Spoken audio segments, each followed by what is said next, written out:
Dans la tourmente, le groupe arrive en Norvège, accueilli par... vieillard archétypé. De nos jours, nous ne voyons pas beaucoup de gargouilles ici, en Scandinavie. Look d'origine. Il veut échanger un manteau pour le froid contre un artefact magique. Ce manteau est à elle si vous me donnez l'œil de Votan.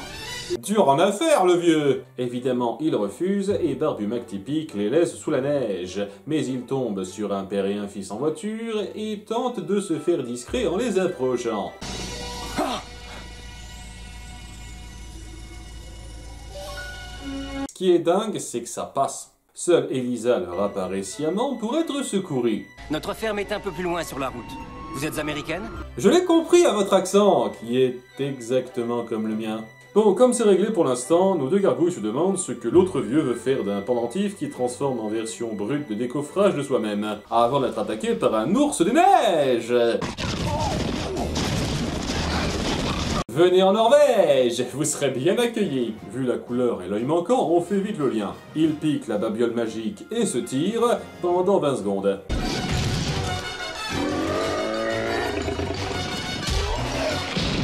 Réactif notre Goliath aujourd'hui. Il n'était pas un ours comme les autres. Il n'avait qu'un œil juste comme le vieillard.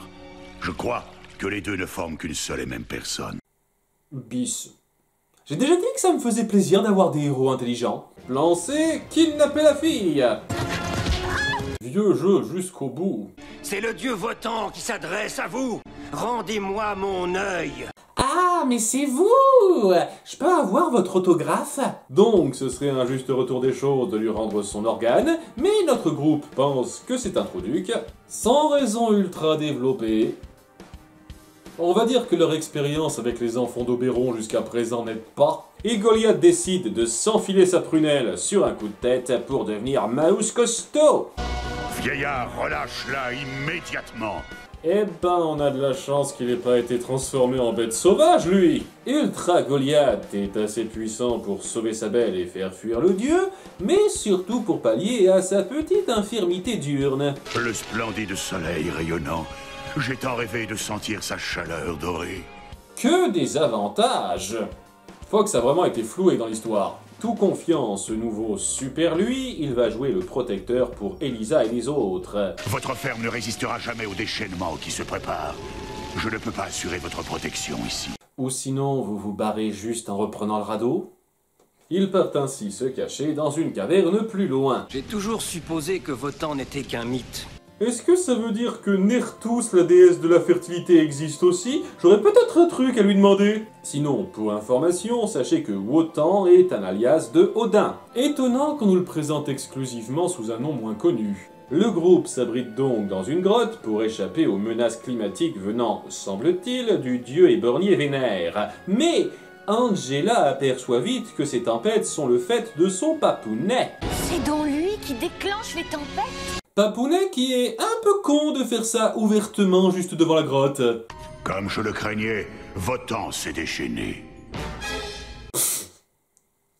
J'adore ce plan. Quelqu'un a été très vilain aujourd'hui. Goliath n'est donc pas imperméable à la corruption de l'œil qui l'a transformé en tyran surprotecteur paternaliste.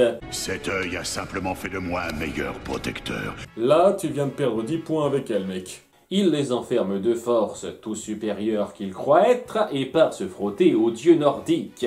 Je veux te régler ton compte ici et maintenant. Je sais pas pourquoi j'ai pas essayé de le faire plus tôt. Gargouille, Votan relève ton défi. Et il parle à la troisième personne maintenant. C'est donc le conflit des titans, qui est à moitié verbal.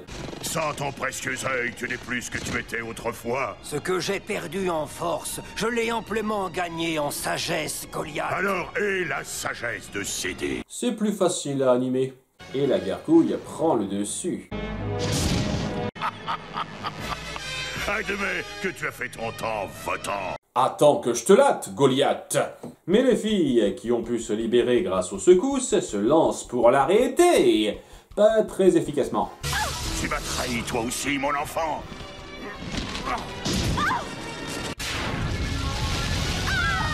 Essayer, c'est déjà bien. Aide-moi, père! Mais c'est là que Goliath se rend compte des horreurs de sa voix et se ressaisit enfin. Rien de tel que de voir un proche risquer de crever. Et il enlève l'œil par lui-même, qui retrouve son vrai propriétaire. Il semble que je manque d'habitude pour traiter directement avec les mortels. Je te le fais pas dire! Sérieusement, ton approche était complètement pourrie. Vu qu'apparemment tu ne veux de mal à personne, c'était si compliqué d'y aller franche gentil.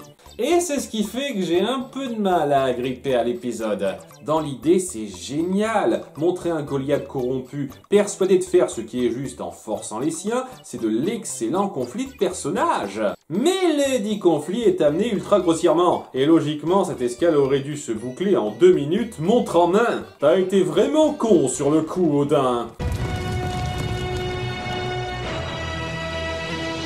Tu chevauches sur l'arc-en-ciel ou tu te fonds dedans? Décide-toi!